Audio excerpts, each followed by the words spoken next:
पीछे होकर बैठ जाओ, बैठ जाओ पीछे होकर।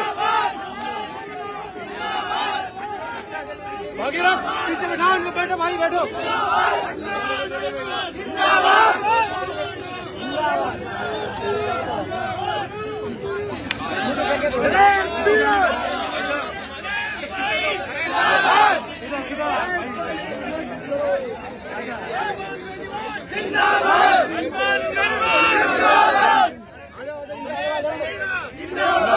चलो जब जब छात्र बोला है राज सिंहासन डोला है, जब हनुमान बोला है राज सिंहासन डोला है। हमारी मांगे पूरी करो, पूरी करो, पूरी करो। विशेष शिक्षक भर्ती करो, भर्ती करो, भर्ती करो।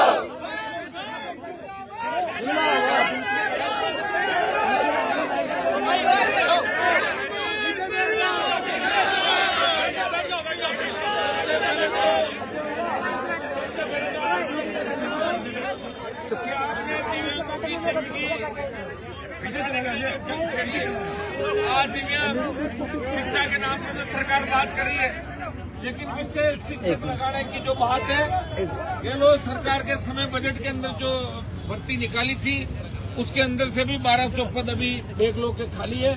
और पर पंचायत भी अगर आप ले और पर गांव अगर ले तो बहुत बड़ी संख्या होती है। लेकिन पर पंचायत भी 5000 से ज्यादा विशेष शिक्षकों के पद सरकार निकाल सकती है।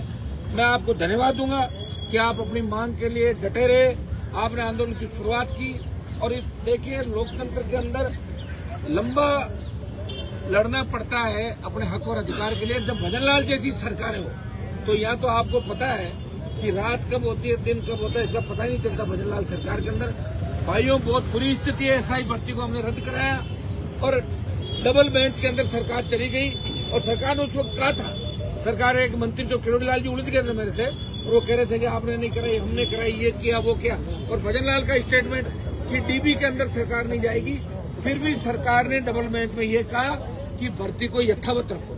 यहाँ सरकार की करनी और करने के अंदर अंतर नहीं है, क्योंकि लोकतंत्र की हत्या इस देश के अंदर हो गई। और राजस्थान में भी कांग्रेस बीजेपी मिलकर सारा काम करे। अंतर चुनाव का परिणाम भी आपने देखा होगा, जब कांग्रेस भारतीय जनता पार्टी मिलकर एक संघर्ष करने वाले व्यक्ति को हरा रहे थे, ये आपने देखा। इसी तरह हम लड़ रहे सड़कों में लगातार 25 साल हो गए। और ये 25 साल के संघर्ष का ही परिणाम है कि 4 बजे तक की परमिशन थी और 6 बजे आप बैठे। कि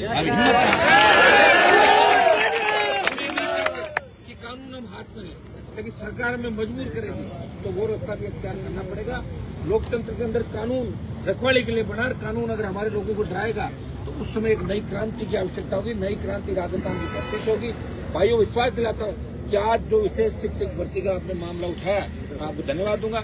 इसमें आगे बैठ के आप रणनीति तय करें, क्या हमें करना है, बात पेड़ोकारी करें। हमारे लोग वोट के समय तो जाति भी याद करते हैं, सारी बातें याद करते हैं, हाथ जोड़ के आ जाते हैं। और जैसे ही वोट मिलता है और मंत्री बनते हैं या नेता बनते हैं, उसके बाद अपनी जाति, अपने गांव, अपनी ढाणी को भूल जाते हैं। ये बहुत बड़ा दुर्भाग्य राजस्थान उस देश का। मैं प्रयास करूंगा कि आपकी जीत हो। आप जिस मुद्दे को लेकर बैठे हैं, हमेशा राष्ट्रीय लोकतांत्रिक पार्टी हनुमान बेनीवाल और उनकी पूरी टीम आपके संघर्ष के समय में आपके साथ खड़ी है। आज हम बैठ के इसकी अगली प्लानिंग करते हैं कि किस तरीके से आपको आपका हक और अधिकार मिले।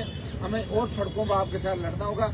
तो तमाम राजस्थान के बेरोजगार, तमाम सुविधा कर्मी, जो मुद्दे हैं, इनको एक साथ लेके हम राजधानी में पड़ाव डालेंगे, राजधानी की ओर कूच करेंगे और भजनलाल सरकार को झुकाएंगे और आप सब छोटे भाइयों की जीत कराएंगे। बहुत बहुत संगत की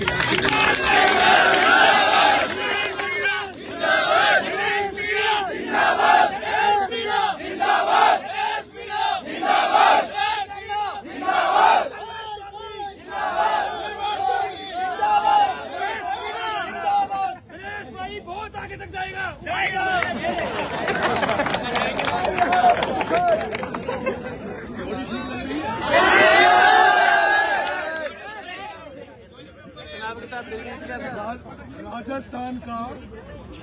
राजस्थान का सबसे बड़ा विश्वविद्यालय राजस्थान विश्वविद्यालय, और उस राजस्थान विश्वविद्यालय में भी एक बार थर्ड मोर्चा बना और उसकी रूपरेखा भी नरेश मीणा ने बनाई थी।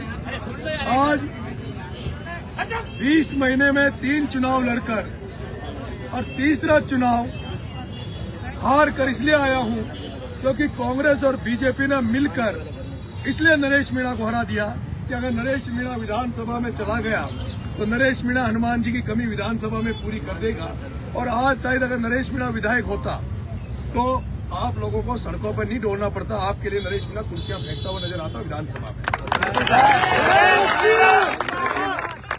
लेकिन दुर्भाग्य राजस्थान का है कि एक बार कांग्रेस एक बार बीजेपी, आपके पहले सीएचसी के बच्चे महीनों तक धरना देके गए, एसआई के मामले में धरना लंबा चला और केवल हम लोग धरना देते हैं, लेकिन एक दो नेताओं के अलावा कोई आपकी आवाज को उठाने वाला व्यक्ति नहीं है।